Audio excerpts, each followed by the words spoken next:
वाढत्या तापमानाचा फटका धुळे जिल्ह्यातील कांदा उत्पादक शेतकऱ्यांना बसलाय. कांद्याला चांगला हमीभाव मिळेल या आशेनं शेतकऱ्यांनी कांदा साठवून ठेवला होता. हा साठवून ठेवलेला कांदा अखेर सडलाय. त्यामुळे शेतकऱ्यांना हा कांदा फेकून द्यावा लागलाय. धुळे तालुक्यातील उडाणे गावातील अनेक शेतकऱ्यांनी सडून गेलेला कांदा आपल्या शेतातच फेकून दिलाय. कांद्याला हमीभाव मिळेल तसेच निर्यात बंदी उठेल या आशेवर आपण कांदा चाळीत साठवून ठेवला होता. मात्र कांद्याचं झालेलं नुकसान बघता सरकारनं आता नुकसान भरपाई द्यावी अशी मागणी या शेतकऱ्यांनी केली आहे. माझं नाव निंबा जयदेव बागुल. काय नेमकं कांदा किती आपण पिकवला होता? काय नेमकी परिस्थिती? कांदा मी जवळपास 4 एकर लावलेला होता साहेब. 4 एकर मध्ये आलेला बरोबर आलेला आहे कांदा. पण कांदा येऊन तो कांदा वातावरण जास्तच टेम्परेचर असल्यामुळे कांदा थांबला नाही.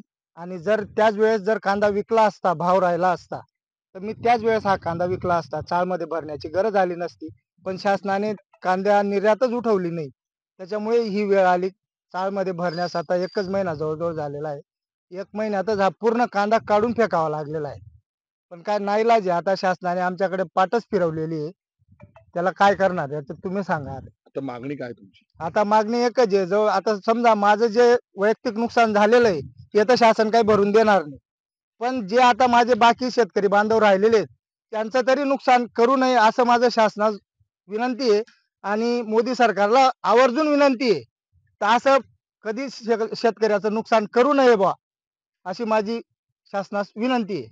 उद्याला मोदी सरकारचा तिसरा शपथविधी होणार आहे. काय मागणी आपली, आता काय अपेक्षा आहे?